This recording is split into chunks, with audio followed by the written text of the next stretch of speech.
Daniel Sapsay es uno de los constitucionalistas más importantes del país.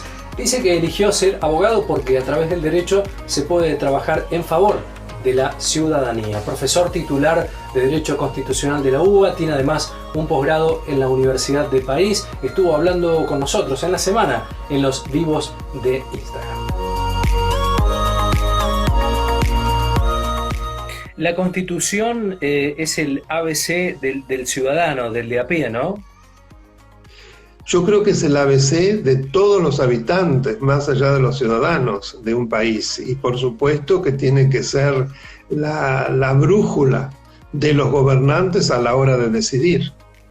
Cuando sucede eso, se consolida una democracia. Si los gobernantes van haciendo vaivenes y van de algún modo tratando de ver cómo pueden hacer curvas y no cumplir con la democracia cuando les viene mal, y nos embromamos todos, porque eso va a tener algún tipo de consecuencias sobre nuestros derechos.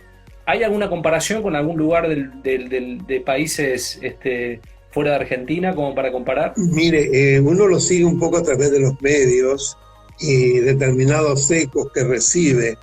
Ahora, evidentemente, de manera cada vez más dramática, se enfrentan los dos bienes jurídicos, lo que implica la protección de la salud, lo que implica el aspecto sanitario de nuestra existencia y lo que implica la subsistencia desde lo que es el terreno de lo económico. ¿Por qué digo esto? Porque creo que el error es de ponerlo como dos términos enfrentados. Tienen que complementarse. ¿Por qué digo esto? Porque la vida está en juego frente a las dos pantallas. Está en juego si la protección de la salud o la prevención, porque ahora es prevención lo que se hace, no es suficientemente vigorosa, pero también está en juego la vida si se produce la destrucción de la estructura empresaria, del tejido de pagos, empiezan a producirse millones de desempleados, cosa que ya está ocurriendo. Usted me dice modelos. Bueno, yo creo que el modelo, veía, porque seguramente usted vio que se mandaron muy interesantes videos y artículos sobre las 7 mujeres que hoy gobiernan 7 países del mundo, de Alemania a Taiwán, pasando por varios países escandinavos, Nueva Zelanda, Islandia. Son 7, todas mujeres, que son las que mejor han resuelto la crisis. Y además hay otra cosa que me parece muy importante: no sucumbir a la tentación autoritaria. ¿Qué quiero decir con esto? Si bien es cierto que la emergencia conduce naturalmente a que el Ejecutivo deba tomar rápidamente ciertas medidas a través de decretos de contenido legislativo, para nosotros de necesidad y urgencia, sin embargo eso no se debe perpetuar. Y los otros órganos tienen que estar en funcionamiento, como nunca el legislativo y el judicial, para controlar, para que las decisiones sean tomadas a través de la deliberación, no de la imposición, para que la información fluya, para que se controlen los actos de gobierno cuando compra bienes, cuando contrata, etcétera, etcétera.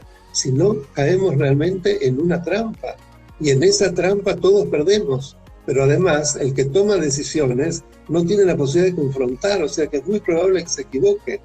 Volviendo para los ejemplos que le di, en todos ellos hay un marco jurídico de estados de derecho muy fuertes y donde las instituciones continuaron funcionando. Le voy tirando algunas preguntas, bueno, de las consultas de la gente. Dice, doctor, ¿cómo ve constitucionalmente el cierre de la provincia de San Luis? Bueno, lo veo como algo inconstitucional y lo puedo responder rápidamente.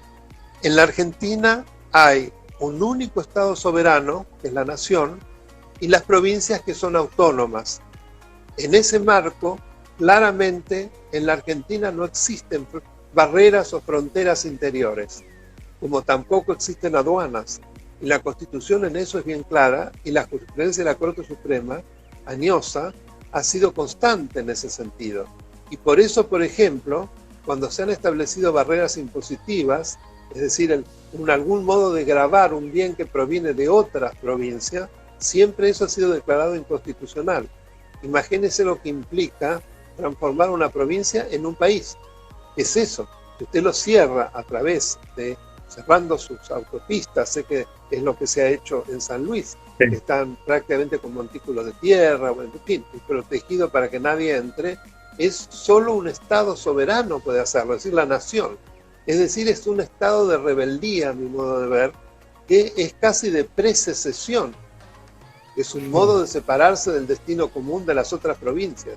Pueden dictarse sus propias normas dentro del marco de sus competencias, dictarse sus constituciones provinciales, elegir a sus autoridades, pero lo que no pueden es separarse del destino común del Estado. Dice, ¿qué pasa con el derecho a la libertad de circular?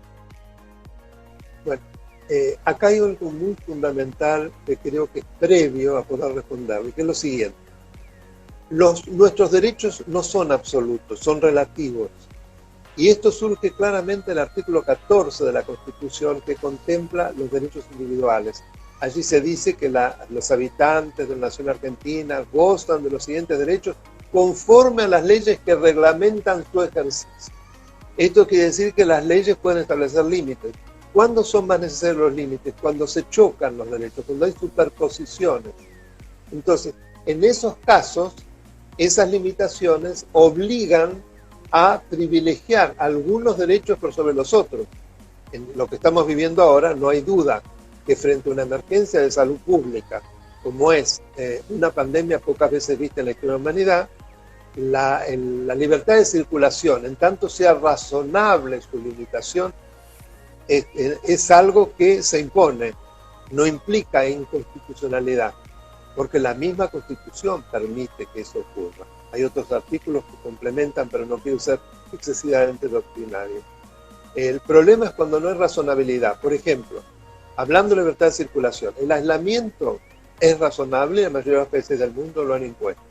Ahora, lo que ocurrió en Ciudad de Buenos Aires con esa disposición que fue declarada inconstitucional por un juez, que tocaba exclusivamente a una banda etaria, los de más de 70 años que tenían que pedir permiso, y que salía además de una suerte de supuesto según el cual las personas de esa edad había que contenerlas con una protección mayor, como si se tratara de infantilizarlos, se tratara de gente que no tiene la misma capacidad hasta de discernimiento.